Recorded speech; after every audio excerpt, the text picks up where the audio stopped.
So the first speakers of the second session is Dan and Ryoo and Jake Schaeifer. Current students in Minerva with the title Education Reform and What It Means to Us. Once more, give them a round of applause.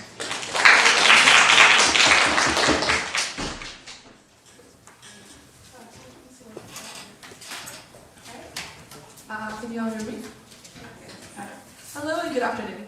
We're glad to be here at Ryoo where many talented and young Korean students are trailblazing new paths and also constantly striving to achieve. We also have another student from Minerva back there, Siraj. So feel free to say hi to him after we're done. So we're here to talk with you guys today a little bit about why we're here in Korea in the first place, and then also hopefully inspire a few of you. This is when I was a little kid. My first memory of education was how frustrated I felt towards it. I couldn't understand how one day of testing could summarize 12 years of education. I also couldn't understand how the environment around me didn't emphasize questions and only focus on status quo without good reasoning. I often got into trouble by asking too many questions or by simply questioning authority. I knew I would find better opportunities abroad, and I did. By the time I was a senior in a US high school, I was the prefect, a highest leadership position a student could hold, and a senator for a statewide model legislature program. And this is when I was a baby. I was born with a vision disorder actually known as optic nerve atrophy, which basically affects the optic nerve and makes it so that my vision is pretty severely inhibited without a hope for correction. So when I was diagnosed with this, my dad was in the Air Force at the time, so I'd always kind of wanted to become a pilot. But because of my vision, I was told that not only would I not be accepted into any pilot schools, I also wouldn't be able to drive, which I think for a lot of you might not seem like a big deal, but in the States, that's basically a death sentence. So despite this, I managed my way through primary school, through middle school. By the time I reached high school, I discovered that I had a passion for music. I had begun working with a San Francisco investment firm on a project that my best friend and I had created. And then also actually did manage to learn how to drive, albeit wearing those ridiculous glasses with basically binoculars built into the tops of the frames. So making it through all of those kind of challenges, making it over those obstacles, by the time I was in my fourth year of high school, I felt very confident. But as I started my kind of college search process, I was totally lost. As I began searching for the university, I felt the same sense of frustration that I felt as a kid. I knew what I wanted in my college experience, but most of my searches turned futile. No matter the school, I couldn't find the right one for me. To start off, international student demand at US University has skyrocketed in these past few decades. However, international student population still remains less than 4% out of the entire college student population. On top of this, while I was looking for the focus and attention liberal arts education could afford via small classroom settings and more discussion-based structure, so people around me were emphasizing larger, more research-based universities that don't even focus on undergraduates. And as I began my college search process, I realized as I looked more and more that the system was not set up fairly. The SAT and ACT tests, the tests that are the most commonly used admissions criteria for university students, are quite rigged in that scores are a better predictor of more your family income and your parents' educational level than they are a predictor of your success.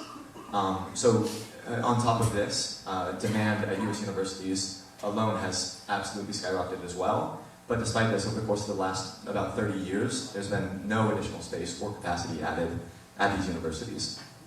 As a result, the admissions rate at some of the top universities ranges between 6 and 15%, but this is despite many of these schools publicly acknowledging that up to 80% of their applicant pool has the actual criteria needed to attend.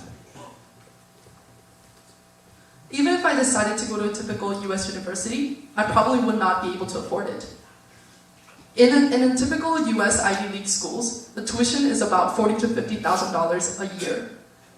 Also, and this has been growing from the past. Since 1985, the consumer price index has risen about 115%, while the college inflation rate has risen above 500%. I, like many of my peers, would have needed a scholarship. So once I continued my college application process, I've been admitted to a few universities. I began to actually look at the curriculum offered by these universities. And what I saw was, what I should have expected was that from these UC schools and some of these baby Ivy schools, some of the best education and training possible. But the more I looked, the more I saw the curriculum was outdated and was not really preparing students to enter into a career or a workforce where you would be comfortable. So as I was going through these schools, I thought that essentially there had to be a better way to structure the university experience. So as someone who visited many of these schools, I met with deans, with professors, with students. I traveled across the country going to actual classes and sitting in lecture halls. Let me share with you a little bit about what that experience might have looked like. So if you're familiar with this document, this is actually Harvard University's founding charter. And what it did was establish the university not as an institution set up to academically educate youth, but as an institution to train priests for basically colonial America. So what I saw from that was many of the universities that we kind of aspire to and we look at are universities that have more adapted to kind of fit the educational needs of whatever is the current trend, and not necessarily built to educate from the ground up. So I started asking myself, what would an institution look like if it was built today to address the actual issues that we as students, both international and domestic, already experience? And I started asking, what if there was an institution, even a new one, that could more effectively and better teach and accept students like us? So, what would this institution look like? What would the next frontier look like? We're going to share with you 3 key components that many of us believe are key essentials for a university should look like. Global immersion. The demand for a truly global education has existed and has only continued to grow. However, to understand the world, you need to live in it. So why not do just that? Why not spend a year or a semester in different world-class cities in a country? Not by yourself, but with your peers. What if students lived in country... Oh, yeah, there's a slide for that. What if students lived in world-class cities like San Francisco, Berlin, Buenos Aires, Seoul, Hyderabad, London, or Taipei? Whoop, go back. As soon as you travel, you open yourself up to rich, immensely beautiful life experiences. Some of these experiences are simply not available behind the campus doors. Why not do this with classmates just as global as your locations? So as I was looking at these other universities, I began to ask myself, what would the academic curriculum at this new university look like? And one of the things that I realized was we live in a constantly evolving, very, very complex world. I believe that the majority of the jobs that we are going to work in don't exist yet. So how should the university structure their curriculum in order to account for this? Universities need to be teaching students not necessarily what to think, but how to think. And how they do that is by enforcing some of the core competencies and core skills. Things like teaching students how to think critically, how to communicate effectively, and how to think creatively. And the way that they do this also, I imagine, could be reinvigorated. Currently, most universities teach in a lecture-style format, which are a great way to teach, but a terrible way to learn. So this new academic system should incorporate technology, not necessarily just for technology's sake, not because it looks cool or it's flashy, but because by doing so, you can better tailor and better personalize a student's academic experience, so that while they're in class, you can actually get feedback, see how they respond, and shape their performance both in class and outside of the classroom. True accessibility. As I mentioned before, accessibility is an issue. What about increasing the opportunity for students like me or Jake to receive a high-class education without the high price tag? What about an admissions process that focuses on merit? What if we do away with quotas, limits, based on your social status, country of origin, or athletic ability? What if the admission process simply focused on merit? Wouldn't it be smart to do away with the $40,000 to $50,000 a year cost? What if you're able to decrease that cost to half of that? What about a quarter of that? So you may think a university like this is wishful thinking, it's impossible, but this is exactly the university that we attend. It's a school with a reinvigorated curriculum, a renovated classroom, 4 years of global immersion, and increased accessibility for all of the world's brightest and most motivated students.